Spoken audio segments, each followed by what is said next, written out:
മാനത്തെ തീയുണ്ട എപ്പിസോഡ് 3 എങ്ങനെ നാം നേരിടും?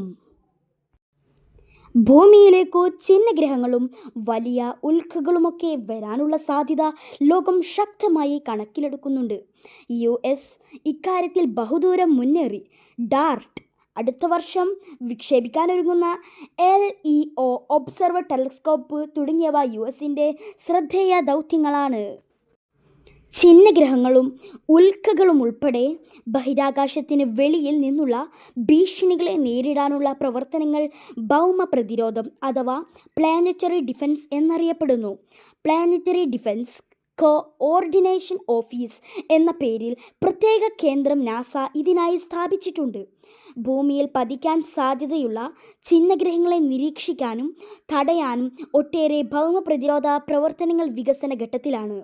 United nations for outer space affairs പോലുള്ള രാജ്യാന്തര സംഘടനകൾ ഇവയെ ഏകോപിപ്പിക്കുന്നു. ബഹിരാകാശത്തുനിന്നു ഭീഷണിയുണ്ടായാൽ രാജ്യങ്ങൾ ഒരുമിച്ച് പ്രവർത്തിക്കണമെന്ന് ഈ സംഘടന ആഹ്വാനം ചെയ്യുന്നു. ഭീഷണി മുൻകൂട്ടി തിരിച്ചറിഞ്ഞാൽ ഭൂമിയിലേക്കെത്തുന്ന മിക്ക ചിഹ്നഗ്രഹങ്ങളെയും തടയാൻ കഴിയും. ഭൗമ പ്രതിരോധത്തിന് അനേകം തലങ്ങളുണ്ട്. 1. നിരീക്ഷണം. നാസ, യൂറോപ്യൻ സ്പേസ് ഏജൻസി പോലുള്ള ബഹിരാകാശ സംഘടനകൾ ഭൂമിക്കടുത്തുള്ള ബഹിരാകാശ വസ്തുക്കളെ ഭൂമിയിലും ബഹിരാകാശത്തുമുള്ള ടെലസ്കോപ്പ് ഉപയോഗിച്ച് നിരീക്ഷിക്കുന്നുണ്ട്. അറ്റ്ലസ് പോലെ വൻ ടെലസ്കോപ്പ് ശൃംഖലകൾ ഇതിനായുണ്ട്.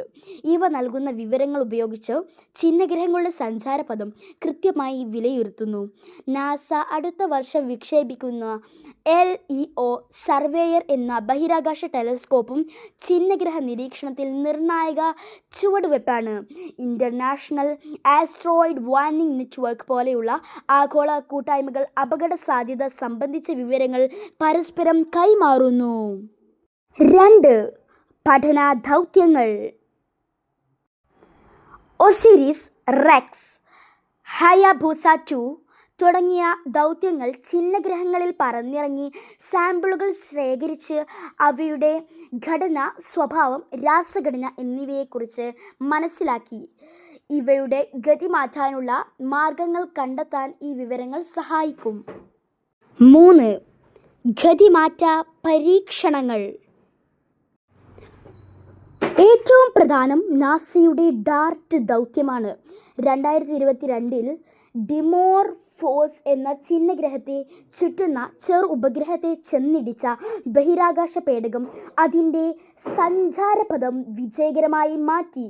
പേടകം ഉപയോഗിച്ച് ചിഹ്നഗ്രഹത്തെ വഴിതിരിച്ചുവിടാൻ സാധിക്കുമെന്ന് ഇതോടെ തെളിഞ്ഞു. പരമ്പര അവസാനിച്ചു.